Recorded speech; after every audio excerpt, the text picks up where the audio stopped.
You ever have one of those nights where you wake up thinking you're in some weird fever dream, but it's real, so real, you can smell the mud and diesel in the air and feel your heart drop right through your ribs? Yeah, that's how it started for me, standing there in my boxers at 2 a.m. watching a demolition crew flatten my family's barn, a barn my granddad built with his own hands, 3 generations of history gone in a blink, while the HOA president and her crew acted like they were on a rescue mission from some apocalypse only they could see. I didn't scream, didn't holler, I just hit record on my phone, the only defense I had left in that moment, and watched the old beams fall.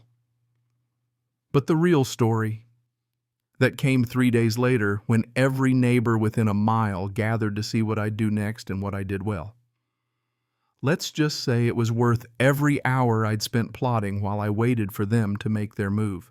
I guess introductions are in order. Name's Marcus Holloway. Just a stubborn old farm boy who never planned on getting into a legal war with a pack of suburbanites obsessed with grass height. But here we are. 6 months ago, I would have laughed you off my porch if you'd told me I'd be measuring wildflowers with a tape measure just to keep a homeowners association off my back. But this is real life, not some bad sitcom. You know what I mean? So picture me Tuesday morning standing in my driveway staring at a fancy letter on cream paper, gold-embossed Meadowbrook Estates Homeowners Association across the top, looking more like an invitation to a royal wedding than a threat. But the gist was simple. My wild grass and weeds exceeding 6 inches in height were violating their precious community aesthetic standards. 14 days to fix it or they'd fine me $500 a day. Not for my lawn, mind you, but for the prairie grass, native wildflowers my late wife Sarah and my daughter Emma loved, that had been growing along our fence line since before any of these people could spell HOA. Emma's 8 all-wild hair and honest eyes bouncing out to ask why her dad looks like he's ready to murder a dandelion. Some lady thinks our wildflowers are ugly, I tell her, holding up the letter. She scrunches her face and asks why anyone would hate the wildflowers the bees love, reminds me of Sarah planting them years ago, calling it our little piece of prairie paradise. And that's when it hit me. This wasn't about grass. This was about power. Every house in Meadowbrook Estates looked the same, beige, soulless, perfectly manicured. And now they wanted to stretch that sterility over my land. The kicker. My farm isn't even inside their HOA, but their new president, Victoria Sterling, had found some obscure visual buffer zone rule and decided she had jurisdiction anyway. I'm no pushover, so I called my buddy Jake Morrison, local lawyer and legendary BS detector who's been practicing law here since before HOA was even a thing. But before I could get a word in with Jake, things started getting real weird.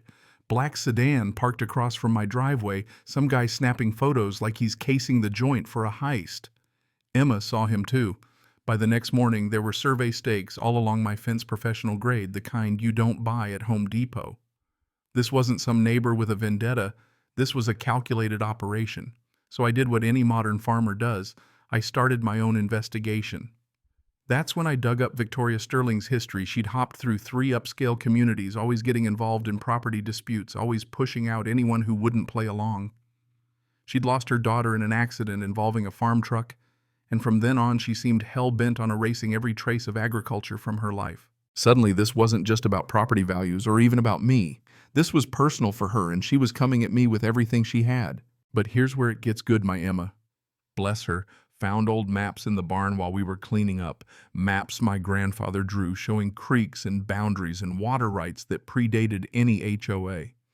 Turns out Victoria's lawyers made a mistake. Buried in their mountain of paperwork was a survey showing that not only did I own water rights going straight through her $1 million resort project, but those rights were so old they trumped anything her fancy gold-embossed letters could threaten me with. Jake just about did a cartwheel when he saw those papers. "Marcus, this isn't just a win, this is a slam dunk," he said, comparing old maps to the new ones. If she wanted to touch my land, she'd have to move a literal river. But Victoria wasn't about to roll over. No, she shows up one morning all fake smiles and a puppy for Emma. Yeah, a golden retriever, like she's some sort of fairy godmother. "Children shouldn't suffer because adults can't agree," she says, which was code for back off or else. Well, that was it for me. Time to go on offense.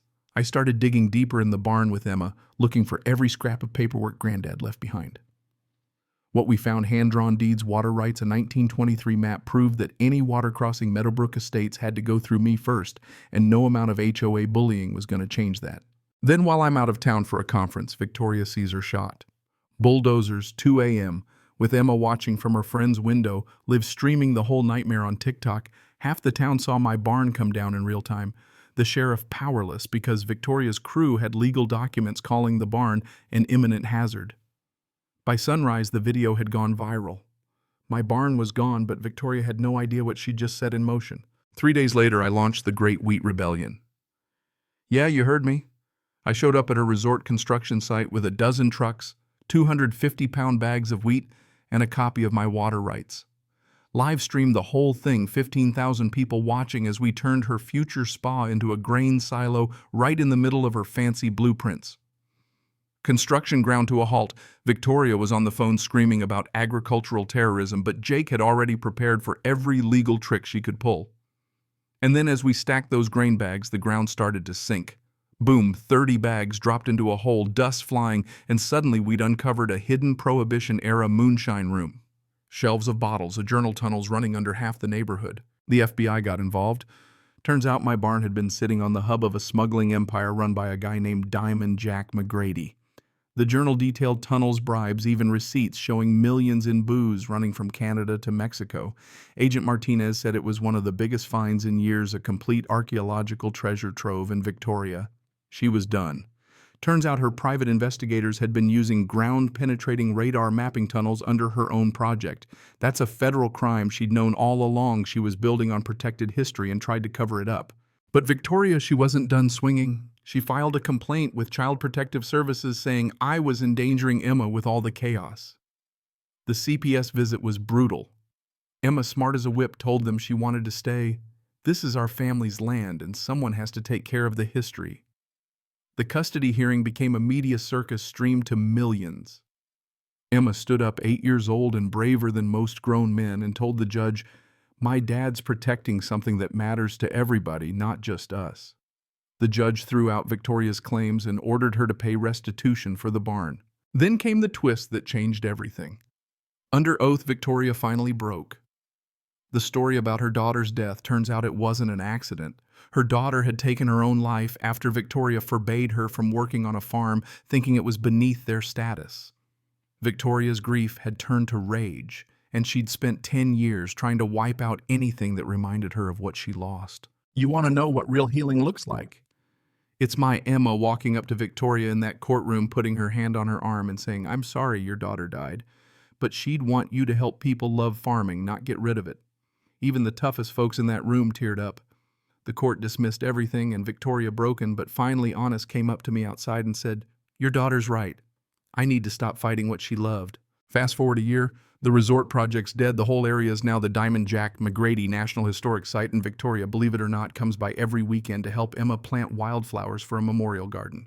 She's our first volunteer tour guide, teaching visitors about the land she once tried to erase. And me, I finally get it. Sometimes the people who fight us the hardest are carrying the heaviest pain. And when you respond with compassion instead of revenge, you get something better than justice. You get healing. So if you made it this far, tell me, where do you stand? Did I go too far, or did the HOA finally get what was coming? Drop your thoughts in the comments, hit subscribe if you want more stories where real people fight for what matters, and hey, share your own battle down below. Who knows, maybe next time I'll be telling your story.